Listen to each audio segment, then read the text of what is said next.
Hey guys, कैसे हो आप लोग। स्वागत है आप सबका।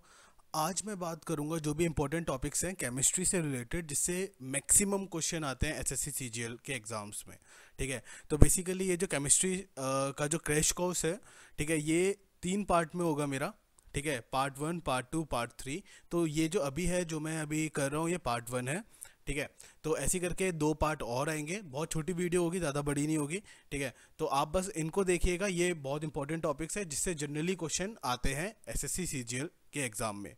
ठीक है, केमिस्ट्री से रिलेटेड। तो सबसे पहले मैं जो बात करूंगा ना, इस वाले पार्ट में मैं जनरली बात करूंगा एक एटॉमिक स्ट्रक्चर की मैं बात करूंगा, और एक मैं बात करूंगा किसका, केमिकल बॉन्ड की। ठीक है, केमिकल बॉन्ड की मैं बात करूंगा। ये रेडियो एक्टिविटी की मैं थर्ड पार्ट में बात करूंगा। अभी मैं बात करूंगा एटॉमिक स्ट्रक्चर और केमिकल बॉन्ड की मैं बात करूंगा। ठीक है। देखो, एक होता है एटम। ठीक है। अब एटम जो है वो 3 चीज़ों से मिलके बनता है बेसिकली। ठीक है। वो 3 चीज़ कौन कौन से होता है? एक होता है हमारा इलेक्ट्रॉन, एक होता है हमारा प्रोटॉन, एक होता है हमारा न्यूट्रॉन। ठीक है। तो जो एटॉमिक स्ट्रक्चर का जो स्ट्रक्चर होता है ना, वो कैसा होता है? जो एटम का जो स्ट्रक्चर होता है ना, वो कैसा होता है कि ये बीच में न्यूक्लियस होता है। ठीक है। और इसके चारों तरफ शेल्स होते हैं। क्या होते हैं? शेल्स होते हैं, जिसमें कौन रहता है? जिसमें रहता है इलेक्ट्रॉन। ठीक है।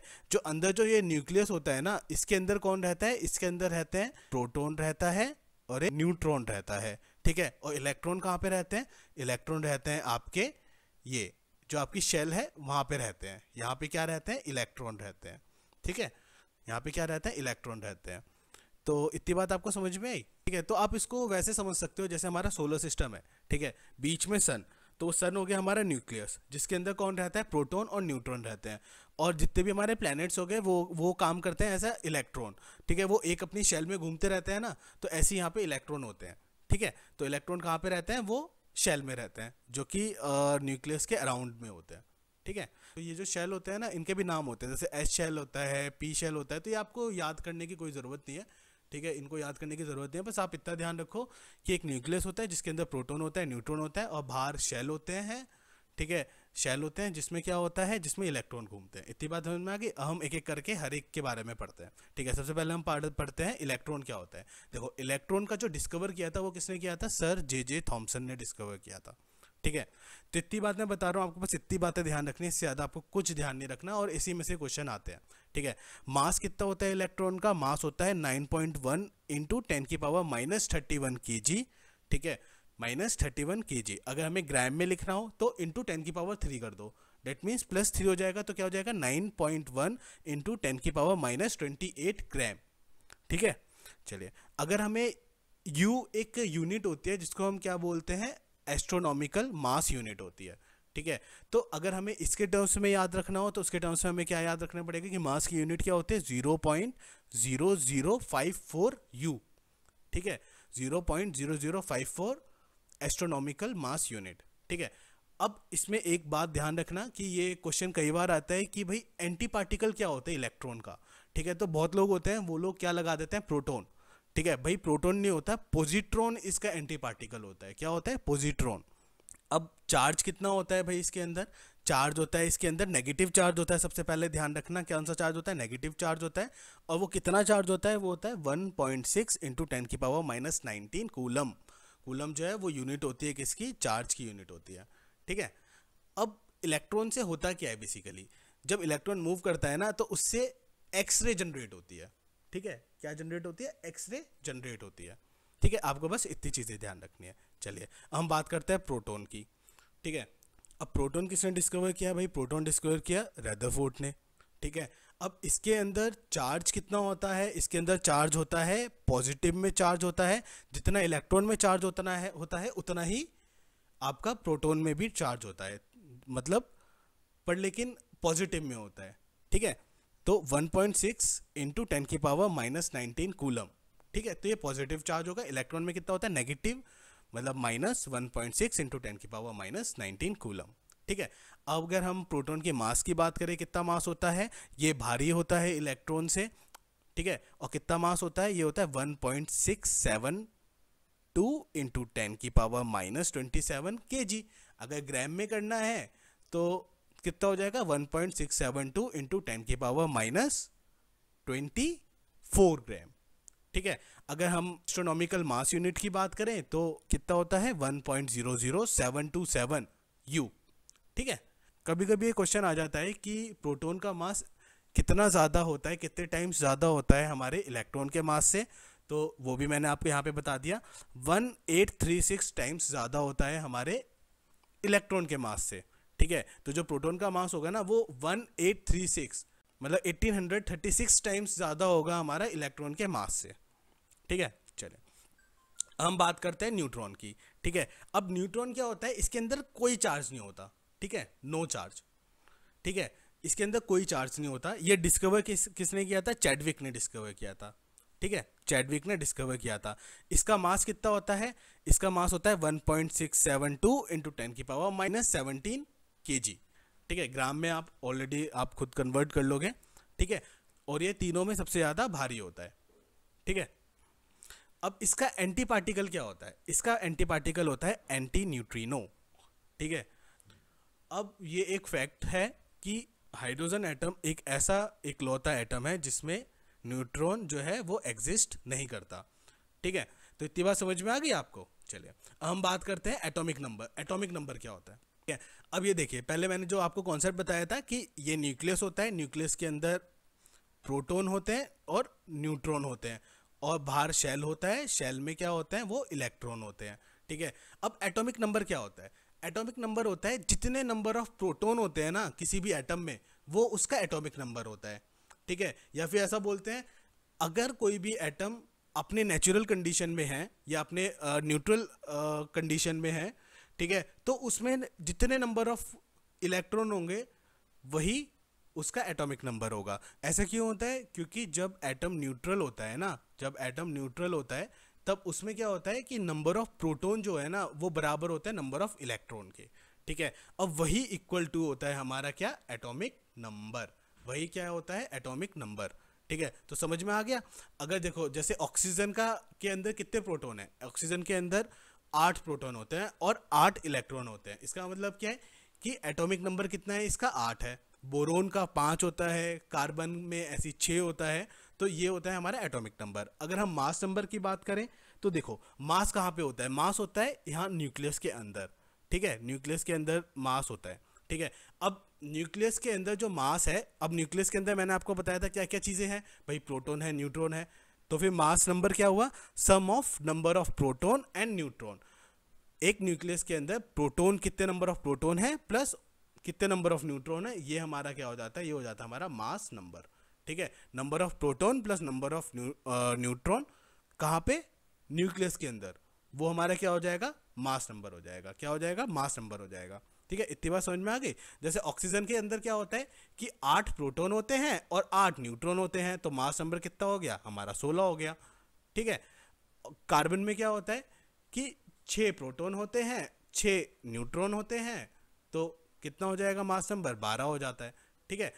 ये जनरल रूल नहीं है कि प्रोटॉन जो है इक्वल टू न्यूट्रॉन होगा, ठीक है, ऐसा नहीं होता। बट अगर न्यूट्रल एटम है, ठीक है, तब proton is equal to electron होगा, पर proton is equal to neutron ऐसा ज़रूरी नहीं है, हो भी सकता है नहीं भी हो सकता है, ठीक है, इतना ध्यान रखना, ठीक है, हो भी सकता है नहीं भी हो सकता है, ठीक है। तो इतनी बात समझ में आ गई, एटॉमिक नंबर क्या होता है, मास नंबर क्या होता है।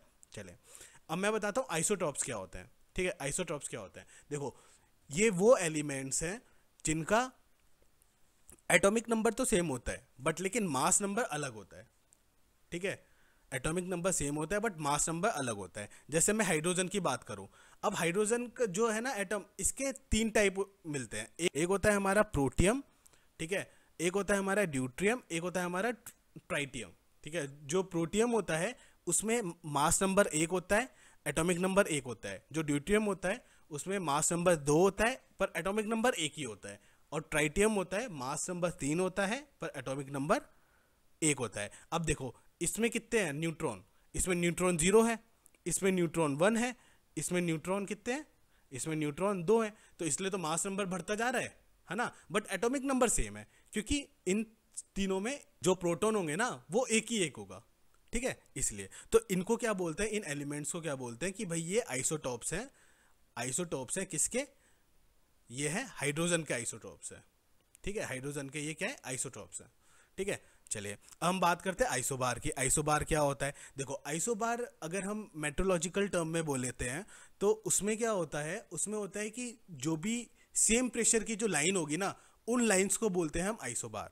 ठीक है, जहां जहां पे एक ही प्रेशर होगा ना, तो वो जो जो लाइंस हम लोग ड्रॉ करेंगे सेम प्रेशर लाइन की, ठीक है, उसको बोलते हैं हम आइसोबार। बट केमिस्ट्री में आइसोबार क्या होता है, आइसोबार वो एलिमेंट्स होते हैं जिनका एटॉमिक नंबर तो अलग होता है बट मास नंबर सेम होता है। मतलब कि आइसोटॉप्स का उल्टा, आइसोटॉप्स में क्या होता है कि एटॉमिक नंबर सेम होता है, मास नंबर डिफरेंट होता है। बस आइसोबार में क्या होता है कि एटॉमिक नंबर अलग होता है, मास नंबर सेम होता है। जैसे मैं आपको एग्जांपल बताता हूं, आर्गन, कैल्शियम एंड पोटेशियम।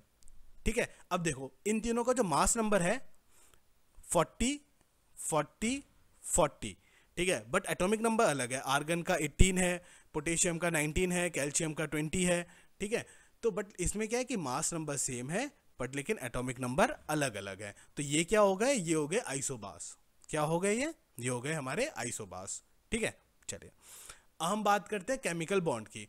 तो अब तक जितना मैंने पढ़ाया होगा आई होप आपको समझ में आया होगा, मैंने बहुत ही इजी लैंग्वेज में आपको समझाया है। ठीक है, हम बात करते हैं केमिकल बॉन्ड। ठीक है, देखो अब बेसिकली केमिकल बॉन्ड है क्या। ठीक है, देखो जब दो एटम साथ में मिलते हैं, ठीक है, और वो भाईचारा निभाते हैं अपना।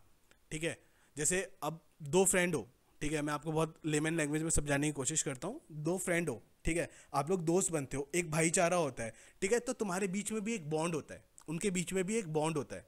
ठीक है, तो तुम्हारे बीच में एक फ्रेंडशिप का बॉन्ड है। ऐसे क्या होते हैं, दो एटम होते हैं। ठीक है, अगर उन दोनों को साथ रहना है ना तो उनके बीच में भी एक बॉन्ड होता है। ठीक है, उन बॉन्ड को बोलते हैं केमिकल बॉन्ड। अब ये जो बॉन्ड होते हैं ना, ये कई टाइप के होते हैं। ठीक है, एक होता है आयोनिक बॉन्ड, एक होता है कोवेलेंट बॉन्ड, एक होता है हाइड्रोजन बॉन्ड, एक होता है कोऑर्डिनेट बॉन्ड और एक होता है हमारा वंडरवॉल बॉन्ड। ठीक है, तो बेसिकली 5 टाइप के ये बॉन्ड होते हैं। ठीक है, अब हम एक एक करके इन बॉन्ड के बारे में पढ़ते हैं। ठीक है, तो सबसे पहले मैं आपको बता देता हूँ जो केमिकल बॉन्ड होता है ना, लोग मतलब केमिकल बॉन्ड क्यों बनता है। ठीक है, अब देखो क्या होता है ना कि आप सिंपल सा आप सोचो कि अगर आप अकेले हो, ठीक है, तो आप बहुत ज़्यादा अनस्टेबल फील करोगे। ठीक है, अगर आप किसी के साथ हो तो आप स्टेबिलिटी, मतलब आपको स्टेबल थोड़ा सा लगेगा। ठीक है, जैसे कहते हैं ना कि एक से भले दो। क्यों क्यों कहते हैं, क्योंकि स्टेबिलिटी रहती है। ठीक है, लोग स्टेबल रहेंगे, लोग डरेंगे नहीं। ठीक है, वो एक जो सिंगल बंदा होगा वो डरेगा नहीं, अगर दो रहेंगे तो साथ में हिम्मत बनी रहेगी। ठीक है, ऐसे ही आप यहाँ पे समझो कि जैसे एटम होता है ना, अकेले जो होता है वो अनस्टेबल रहता है। ठीक है, वो जैसे किसी और के साथ आता है वो क्या हो जाता है, वो स्टेबल बन जाता है। ठीक है, तो अपनी स्टेबिलिटी को इंक्रीज करने के लिए, ठीक है, या फिर इसको अलग टर्म से बोलेंगे कि अपनी एनर्जी को डिक्रीज करने के लिए ये केमिकल बॉन्ड्स जो है वो बनते हैं। ठीक है, इतना बात समझ में आई। आपकी स्टेबिलिटी की बात तो समझ में आ गई होगी, अब मैं एनर्जी की बात भी बता देता हूँ। ठीक है, अब देखो क्या होता है कि अगर तुम अनस्टेबल हो तो तुम इधर उधर भागोगे, मन ललचाएगा तुम्हारा। ठीक है, इधर उधर जाओगे, बहुत कुछ करने का मन करेगा। ठीक है, बहुत कुछ सोचोगे। ठीक है, बट लेकिन तो मतलब क्या है, उसका मतलब क्या है, तुम्हारे अंदर एनर्जी बहुत ज़्यादा है ना। और अगर आप स्टेबल हो तो आपका मन एकदम शांत रहेगा, आप ज़्यादा इधर उधर नहीं भागोगे, ज़्यादा सोचोगे नहीं। ठीक है, इसका मतलब क्या है, उस टाइम आपकी एनर्जी कम है। तो आप लोग जो बॉन्ड बनाते हो, फ्रेंडशिप का बॉन्ड बनाते हो, किस लिए बनाते हो, अपनी एनर्जी को डिक्रीज करने के लिए या फिर अपनी स्टेबिलिटी को बढ़ाने के लिए। ऐसी एटम होते हैं वो बॉन्ड क्यों बनाते हैं, अपनी एनर्जी को डिक्रीज करने के लिए और स्टेबिलिटी को इंक्रीज करने के लिए। ठीक है, मुझे पता है जो साइंस के स्टूडेंट होंगे उनको हंसी आ रही होगी, बट मैं सिर्फ साइंस के स्टूडेंट को लेके नहीं पढ़ा रहा हूँ। ठीक है, बहुत सारे लोग हैं जिनको मैं बहुत अच्छे से समझाना चाहता हूँ। ठीक है, और यही एक बहुत अच्छा फंडा है। ठीक है, मैं खुद साइंस का स्टूडेंट हूँ। ठीक है, मैं खुद इंजीनियर हूँ, तो इसलिए मैं आपको बहुत बेसिक तरीके से मैं आपको समझाने की कोशिश कर रहा हूँ, अगर आपको समझ में आ रहा होगा तो। ठीक है, चले हम डिफरेंट टाइप के बॉन्ड्स के बारे में बात करते हैं। तो सबसे पहला बॉन्ड है हमारा आयोनिक बॉन्ड। ठीक है, अब देखो आयोनिक बॉन्ड क्या है, मैं आपको एग्जांपल देता हूँ कि जैसे एक बंदा ये है, ठीक है, और एक बंदा ये है। ठीक है, अब ये दोनों क्या है, अभी फ्रेंड नहीं बने हैं। ठीक है, अब ये समझो कि इसके पास क्या है कि भाई इसके पास 99 रुपीज़ है। ठीक है, और इसके पास 101 रुपीज़ है। ठीक है, अब आप खुद सोचो, जब आपके पास 99 रुपीज़ होता है तो आप लोग क्या सोचते हो कि यार 1 रुपया और मिल जाएगा तो 100 रुपये हो जाएंगे पूरे। ठीक है, तो आपके अंदर ये रहता है ना कि 1 रुपया और मिल जाएगा, आप 100 रुपये हो जाएंगे, एक स्टेबिलिटी आ जाएगी आपके अंदर, है ना। ऐसी अगर आपके पास 101 रुपये होता है तो आप क्या सोचते हो, यार चल कोई बात नहीं 1 रुपया खर्च कर देता हूँ, ठीक है, अब फिर मेरे पास 100 रुपये हो जाएंगे, 100 रुपये खर्च नहीं करूंगा, उसको मैं सेव करके रखूंगा, ठीक है। तो ऐसा जनरली होता है हम लोगों के अंदर। एक छोटी सी बात होती है, ठीक है, कि हम लोग राउंड फिगर में ज़्यादा स्टेबल महसूस करते हैं। अगर हमारे पास राउंड फिगर में पैसा रहता है ना, जैसे 100, 200, 10,000 इसमें रहता है, तो हम लोग काफ़ी स्टेबिलिटी फील करते हैं, मतलब हमें अच्छा लगता है, ठीक है, जनरली, ठीक है। तो अब क्या होगा कि अब जैसे ये है, इसके पास 99 है, इसको 1 रुपया चाहिए, ठीक है। अब ये बंदा है, इसके पास 101 है, अब ये क्या है, ये 1 रुपया खर्च कर सकता है, ठीक है, कि भाई चल ठीक है मैं 1 रुपया खर्च कर सकता हूँ, 100 रुपये है, तो ये क्या करेगा, ये इसको 1 रुपया दे देगा, ठीक है, 1 रुपया दे देगा, ये दोनों दोस्ती बना लेंगे, 1 रुपया दे देगा, इन दोनों की दोस्ती होगी, फ्रेंडशिप होगी, बॉन्ड बन गया, इसने 1 रुपया इसको दिया। अब दोनों के पास कितना हो गया, अब इसके पास भी 100 हो गया, अब इसके पास भी 100 हो गया, अब दोनों के दोनों स्टेबल हो गए और दोनों हमारे अच्छे दोस्त बन गए। ऐसे ही आयोनिक बॉन्ड में होता है, ठीक है, ऐसे ही क्या होता है, आयोनिक बॉन्ड में होता है। इसमें क्या होता है कि ये लोग पैसों की जगह इलेक्ट्रॉन का आदान प्रदान करते हैं, ठीक है, किसका आदान प्रदान करते हैं, इलेक्ट्रॉन का, इलेक्ट्रॉन को इधर से उधर देते हैं, ठीक है। अब जैसे एक एटम है हमारा सोडियम, ठीक है, और एक एटम है हमारा कैल्शियम, एक एटम है हमारा क्लोरीन, ठीक है। अब सोडियम के पास एक एक्स्ट्रा इलेक्ट्रॉन होता है, ठीक है, और क्लोरीन को एक एक्स्ट्रा इलेक्ट्रॉन चाहिए होता है, ठीक है, एक एक्स्ट्रा इलेक्ट्रॉन चाहिए होता है, ठीक है। तो अब सोडियम क्या करेगा, ये इसको कहेगा कि ठीक है यार हम दोनों दोस्ती कर लेते हैं, एक बॉन्ड आयोनिक बॉन्ड बना लेते हैं और मैं तेरे को एक इलेक्ट्रॉन दे देता हूँ, ठीक है, एक इलेक्ट्रॉन दे देता हूँ। इसलिए सोडियम के ऊपर प्लस चार्ज आ जाता है क्योंकि इसका एक इलेक्ट्रॉन इधर चला जाता है क्लोरीन के पास, और क्लोरीन के पास एक नेगेटिव चार्ज आ जाता है, इसलिए इसके पास एक नेगेटिव, क्योंकि इसके पास एक इलेक्ट्रॉन जो है वो आ जाता है और इलेक्ट्रॉन का नेगेटिव चार्ज होता है, आप जानते हो, ठीक है।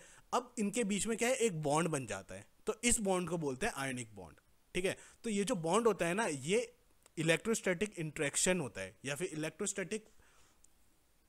इलेक्ट्रोस्टैटिक बॉन्ड होता है, ठीक है, between two opposite charge ion, between two oppositely charged ion, ठीक है। अब दोनों के बीच में अलग अलग चार्ज हो गया ना, एक का पॉजिटिव एक का नेगेटिव, अब इन दोनों के बीच में बॉन्ड हो जाएगा, तो ये क्या हो गया, ये हमारा हो गया आयोनिक बॉन्ड, ठीक है। इस बात, इतनी सी बात समझ में आई। चले, अब जो जनरली जो इलेक्ट्रॉन देते हैं ना, वो जनरली होते हैं मेटल, ठीक है, और जो इलेक्ट्रॉन लेते हैं वो जनरली होते हैं नॉन मेटल, ठीक है। ये बात इंपॉर्टेंट है, याद रखना, ठीक है। मतलब जिनके पास पॉजिटिव चार्ज होता है वो जनरली होते हैं मेटल, और जिनके पास नेगेटिव चार्ज होता है वो जनरली होते हैं नॉन मेटल, ठीक है। पॉजिटिव वाले को हम बोलते हैं कैटायन और नेगेटिव वाले को बोलते हैं हम एनायन, ठीक है। ये मैं बहुत ही बेसिक, बहुत ही अच्छे तरीके से समझाने की कोशिश कर रहा हूँ, आई होप आपको समझ में आ रहा होगा, ठीक है। तो इतनी बात समझ में आई, ठीक है। अब इनकी ये कुछ प्रॉपर्टीज़ है जो आपको याद रखनी पड़ती है आयोनिक बॉन्ड की, ठीक है। मतलब जोन जोन से एटम आयोनिक बॉन्ड बनाते हैं उनकी प्रॉपर्टीज़ क्या होती है, ठीक है। क्योंकि अब ये क्या है, ये एक एलिमेंट, एक कंपाउंड बन गया, ठीक है, NaCl, ठीक है। अब ये जो प्रोडक्ट है ना NaCl, अब ये जो भी प्रॉपर्टीज है ना वो इस प्रोडक्ट की प्रॉपर्टीज होंगी, क्योंकि अब NaCl के बीच में कौन सा बॉन्ड है, आयनिक बॉन्ड है। अब इन्हीं की वजह से तो ये पूरा NaCl बना हुआ है। अब इनकी ये जो प्रॉपर्टीज होंगी, ठीक है, अब ये प्रॉपर्टीज क्या क्या है कि भाई ये इलेक्ट्रिसिटी कंडक्टिव होता है ये, ठीक है, ठीक है। इलेक्ट्रिसिटी जो है वो कंडक्ट कर सकता है किस स्टेट में, मोल्टन स्टेट में या फिर एक्वस स्टेट में, ठीक है। मोल्टन मतलब पिघला हुआ हो, एक्वस मतलब या पानी में अगर हम इसको डालेंगे तो ये इलेक्ट्रिसिटी कंडक्ट कर सकता है, ठीक है। इनका जो मेल्टिंग पॉइंट है वो हाई होता है, ये ध्यान रखना, ठीक है। और एक टर्म आता है लैटिस एनर्जी। लैटिस एनर्जी क्या होती है, वो एनर्जी जो इन बॉन्ड को या इन जो NaCl के बीच में जो आयोनिक बॉन्ड है इसको तोड़ने में लगे या इन दोनों आयंस को सेपरेट करने में लगे, उस एनर्जी को बोलते हैं क्या, लैटिस एनर्जी, ठीक है। अभी एग्जांपल होते हैं जो आयनिक बॉन्ड बनाते हैं, NaCl हो गया, MgO हो गया, MgCl2 हो गया। आपको बस इतनी ही बातें ध्यान रखनी है, इससे ज़्यादा आपको कुछ नहीं ध्यान रखना, आपको PhD नहीं करनी, ठीक है। आपको बस क्वेश्चन सॉल्व करना है और इसी से ही क्वेश्चन आएंगे मैक्सिमम, ठीक है। चलिए हम बात करते हैं कोवेलेंट बॉन्ड की, ठीक है। अब देखो, अब इसमें क्या होता है कि जैसे अब ये एक लड़का है, ठीक है, एक और लड़का है, ठीक है। अब क्या है, इसके पास भी 99 रुपीज़ है, इसके पास भी 99 रुपीज़ है, ठीक है। अब ये क्या करेंगे, ये कहेंगे चल ठीक है 1 रुपया, मतलब अब इसको भी 1 रुपया चाहिए, इसको भी 1 रुपया चाहिए, तो ये क्या करेंगे कि भाई 1 रुपया ऐसे रख लेंगे, ये यहाँ पे रख लेगा 1 रुपया, ये यहाँ पे रख लेगा 1 रुपया, ठीक है, अब ये कहेंगे कि जब मेरे को ज़रूरत होगी तो मैं ये ले लूँगा, मैं ये 1 रुपया ले लूँगा, और जब तेरे को ज़रूरत होगी तो तू 1 रुपया ले लियो, है ना। तो इसके पास भी 100 हो जाएंगे जब इसको ज़रूरत पड़ेगी, और इसके पास भी 100 हो जाएंगे जब इसको ज़रूरत पड़ेगी, ठीक है। तो ये जो इन दोनों के बीच में जो बॉन्ड बनाना, इसी बॉन्ड को बोलेंगे हम कोवेलेंट बॉन्ड। ऐसे ही हमारे एटम में होता है, ठीक है। एक एटम ये है, एक एटम ये है, ठीक है। अब इसको भी एक या फिर अब इसको भी एक एटम की ज़रूरत, एक इलेक्ट्रॉन की ज़रूरत है, इसको भी एक इलेक्ट्रॉन की ज़रूरत है। तो दोनों क्या करेंगे, ऐसे एक एक करके ये कर लेंगे, और ये जब इसको ज़रूरत होगी तो ये शेयर कर लेगा, जब इसको ज़रूरत होगी तो ये शेयर कर लेगा। मतलब ये शेयरिंग में चलता है, ठीक है। ये क्या होता है, शेयरिंग में चलता है। इसमें एक्चुअल ट्रांसफर नहीं होता है इलेक्ट्रॉन का, इसमें क्या होता है, इलेक्ट्रॉन जो है वो शेयर होते हैं, ठीक है। तो बेसिकली इसमें ट्रांसफर नहीं होता है इलेक्ट्रॉन का, इसमें सिर्फ और सिर्फ शेयर होते हैं इलेक्ट्रॉन, ठीक है। तो बात समझ में आई। अब इनकी प्रॉपर्टीज़ क्या है कि भाई ये जो है ना, ये इलेक्ट्रिसिटी कंडक्ट नहीं करते हैं, ठीक है। They are not conduct electricity, और we can say they are non conductor of electricity, ठीक है। अब थर्मली कंडक्टिविटी भी नहीं होती इनके अंदर, they are non thermal conductivity.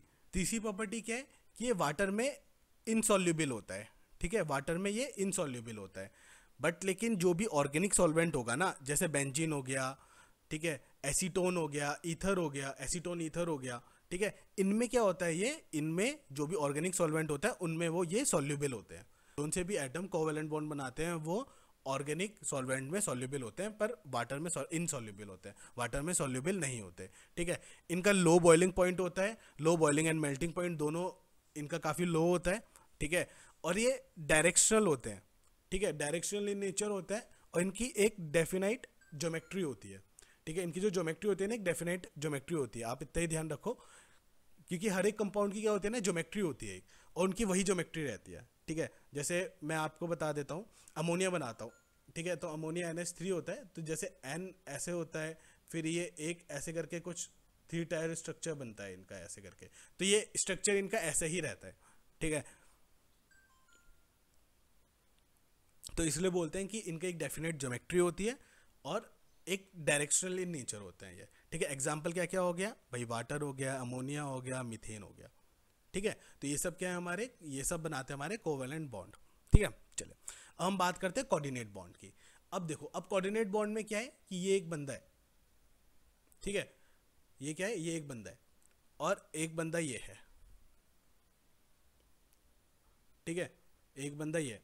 अब क्या है कि इसके पास तो 99 रुपीज़ है, इसके पास 100 रुपीज़ है, ठीक है। अब इसको तो 1 रुपया चाहिए, पर ये तो स्टेबल है, ये तो स्टेबल है, तो ये क्या करेगा, ये इसको कहेगा कि अच्छा ये ले, 1 रुपया ये रखा है, मैं तेरे को दे तो नहीं रहा हूँ, पर तू इसको शेयर कर लेना, जब तेरा मन हो तब इसको तू शेयर कर लेना, ठीक है। मैं 1 रुपया दे तो मैं तेरे को दे नहीं रहा हूँ, ठीक है, बट जब तेरा मन हो तब तू इसको शेयर कर सकता है। तो इस बॉन्ड में क्या होता है कि जितने भी इलेक्ट्रॉन्स है ना, जैसे यहाँ पे एक इलेक्ट्रॉन की इसको ज़रूरत है तो एक ही शेयर कर रहा है, ये यहाँ पे सिर्फ शेयर होता है, सिर्फ शेयर बाय वन एटम। सिर्फ कौन शेयर कर रहा है, एक ही एटम शेयर कर रहा है, ठीक है। जैसे ये एटम है, इसको एक इलेक्ट्रॉन की ज़रूरत है, ठीक है, ये एटम है, इसके पास पूरे इलेक्ट्रॉन है, तो ये क्या करेगा, ये अपना एक इलेक्ट्रॉन जो है इसको दे देगा, ठीक है। तो ये क्या कर लेगा, ये शेयर कर लेगा अपना एक इलेक्ट्रॉन, ठीक है। ये अब ले कौन रहा है, सिर्फ यही ले रहा है ना, ये तो नहीं ले रहा है ना, ये तो इसका तो खुद का अपना ही है, ये इसका तो कोई इलेक्ट्रॉन नहीं ले रहा, क्योंकि ये तो स्टेबल ही है, ये वाला है तो स्टेबल ही है, ठीक है। इसको ज़रूरत है तो इसने शेयर कर लिया, तो ये शेयर कौन करता है, एक ही इलेक्ट्रॉन शेयर करता है, ठीक है। अब जैसे इसका एग्जांपल आ जाता है NH4+, जिसको बोलते हैं अमोनियम आयन या फिर हाइड्रोनियम आयन, ये इसके एग्जांपल होते हैं, ठीक है। अब इसकी जो प्रॉपर्टीज होती है ना, इसकी जो प्रॉपर्टीज होती है ना, वो किस किस के बीच की होती है, आयोनिक और कोवेलेंट कंपाउंड के बीच की जो प्रॉपर्टीज होती है ना, मतलब इन दोनों की जो प्रॉपर्टीज होती है वो थोड़ी थोड़ी इनमें होती है, और ये एक वीक बॉन्ड होता है, ठीक है। ये एक वीक बॉन्ड होता है, ये भी ध्यान रखना, ठीक है। चलिए हम फोर्थ बॉन्ड की बात करते हैं। फोर्थ बॉन्ड होता है हमारा वंडरवॉल इंट्रैक्शन, ठीक है। अब वंडरवॉल इंट्रैक्शन क्या होता है, ये भी एक बहुत ही वीकर फोर्स होता है, ठीक है, बहुत ही वीकर फोर्स होता है। इसमें ये जनरली क्या होता है कि अगर हम बहुत ज़्यादा प्रेशराइज्ड किसी चीज़ को रखते हैं, ठीक है, जैसे हमारा नियोन है, ठीक है। अब नियोन को हमें लिक्विड नियोन बनाना है। अब नियोन तो हमारा क्या है, एक नोबल गैस है जो कि बहुत ज़्यादा स्टेबल है, जो कि किसी से रिएक्ट नहीं करती है। हमें अगर उसे लिक्विड नियोन में कन्वर्ट करना है, ठीक है, तो हम क्या करेंगे, उसको प्रेशराइज्ड करेंगे, ठीक है। तो उनके बीच में क्या होगा कि ये बाद में लिक्विड में कन्वर्ट हो जाएगा। वो कन्वर्ट कैसे होगा, वैसे तो ये नियोन गैस होती है, तो क्या होगा कि इसके एटम जो है वो वंडरवॉल इंट्रैक्शन, वंडरवॉल फोर्स के थ्रू ये लोग जुड़ जाते हैं, ठीक है। ऐसी सारे एटम जो है वो जुड़ जाएंगे और वो लिक्विड फॉर्म में आ जाएंगे, ठीक है।